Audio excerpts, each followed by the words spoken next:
Good morning. Today is day 74 of moving mountains beneath my feet. We're 96 days on our journey around the sun, and this is episode 50. Yesterday, I skipped yesterday. I did my hike, I did my moving mountains beneath my feet walk, but I didn't feel like I could or wanted to talk yesterday. Just dealing with some things internally that I needed to listen, and so I did. And it was interesting. I think this is a thing that people struggle with a lot. When you're in this mode of needing something, right? So when you're in lack, any kind of lack, it could be financial lack, it could be lack of health, right? I think these two are the big ones, right? If you're unhealthy or you're, dealing with the lack of financial resources or whatever, it's super hard to create from that place. And it's super hard not to fixate and focus on your current situation, right? So it's like being able to suspend your reality to create what you want. You can hear and listen to as much as you want. And this is why I couldn't talk yesterday, because I didn't feel qualified. It's like, well, I want to talk about this, but I'm still dealing with this. I want to work through this feelings that I'm feeling so that I can actually talk about what I did. But if you follow, oh my God, Joe Dispenza's work, he's got a great body of work. But I learned from him that you have around 70,000 thoughts a day is what your brain thinks of, most of them unconscious thoughts.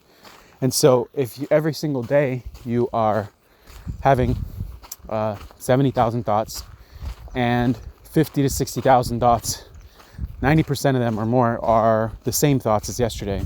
So you're literally creating every day unconsciously the exact same circumstances that you've been in. And this is why people find it so hard and struggle with things for so long, because they're trying to use, some kind of forced thinking when the majority of their thoughts are recreating the circumstances and situations in their lives that they've always had. And so in just recognizing that, it becomes, at least you understand the gravity of what you're up against when you're trying to suspend reality. And really the only thing that works for me is to get more general and to get off the subject. And this is the thing that I, didn't want to hear from Abraham Hicks, that I never like hearing. It's like when you're really fixated on something, you have to get off that subject. So if you're unhealthy, if there's something in your health that you're dealing with, and you're like, you're obsessing about being unhealthy, you're longing, you want to be healthy, but all you can think about is how you're unhealthy, you have to get off that subject. You have to get on to more general subjects and try to feel good about the things that are going right for you. You have to change that environment that you're creating mentally, because from that place of not having, it's almost impossible to create. And it's like this frustrating, I so understand anyone who's like maybe listening to this and like rolling their eyes, are like, well, I need fucking money. How am I supposed to not think about it because this thing is going to happen to me and da-da-da. I understand. The thing is that I kind of have reasoned this out in my brain. I've been very low in the past. I've been in really tough spots. And in reality, like the worst case scenario, like if you really think about it, the worst case scenario that can happen, even if it happens, you're going to be okay, right? You'll figure it out. You'll find a way. Like let's say you're going to like lose your house and you're going to be homeless and you're not going to have a place to stay and all of these things. Like you will still find a way to survive, right? But it's that constant preoccupation, that constant fear. You're in the state of fear of this event that hasn't happening, and it's literally controlling everything in your life. And it's broadcasting this frequency of I don't have enough, so therefore not enough is going to show up for you, right? And so,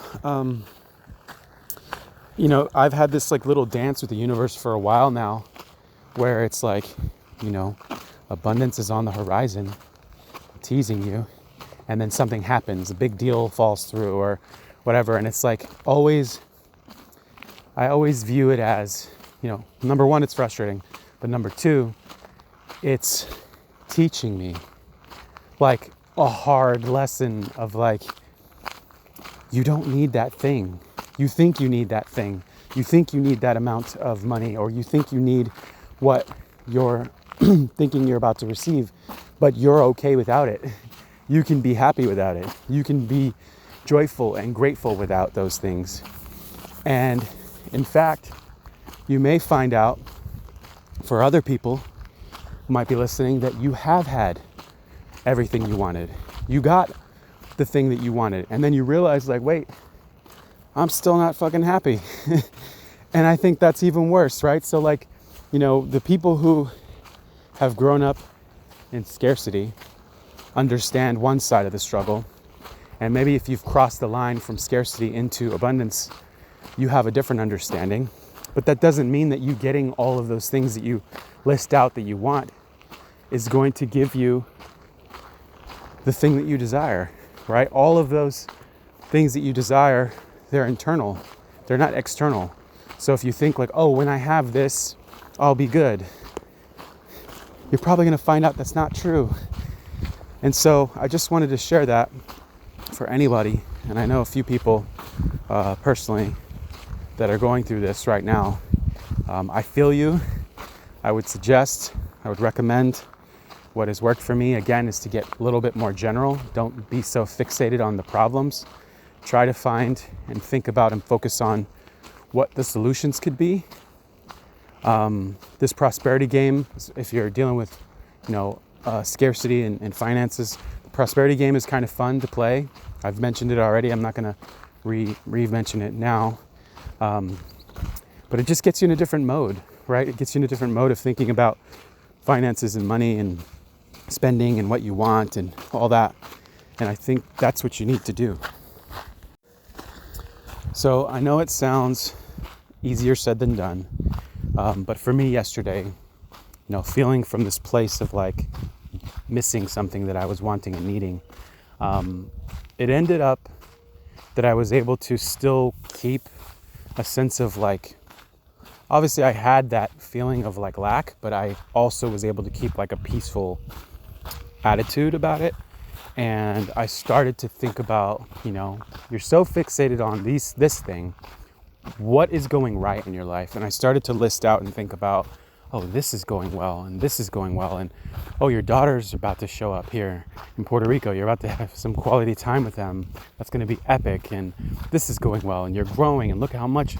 And I started like going down that rabbit hole. Abraham Hicks calls it a rampage of gratitude, and it starts slow, but if you go down and you start to build momentum, you start to think about these things that are going okay and better and right for you, you start to feel better. And you're not so fixated on, this lack, right? It's so hard to do when you really feel like you need something, right?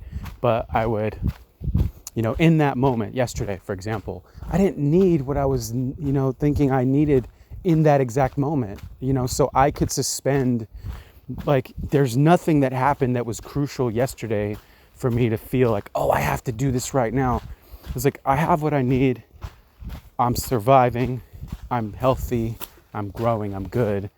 It's just a desire to not, have a certain feeling in my life. And so it was that helped me, and listening and being out in nature and moving my body and continuing to like work on myself, right? So I'm listening to an audiobook on attachment styles that's really good so far. It's called The Anxious Heart, and it's for anxious, preoccupied attachment styles. And also I would recommend it for fearful avoidance as well, because it's really, really informative. I'm going to be sharing a lot of stuff from that book as I'm learning. It's super interesting how attachment styles are formed in children, and how you can identify a child's attachment style. But anyway, that's a different subject.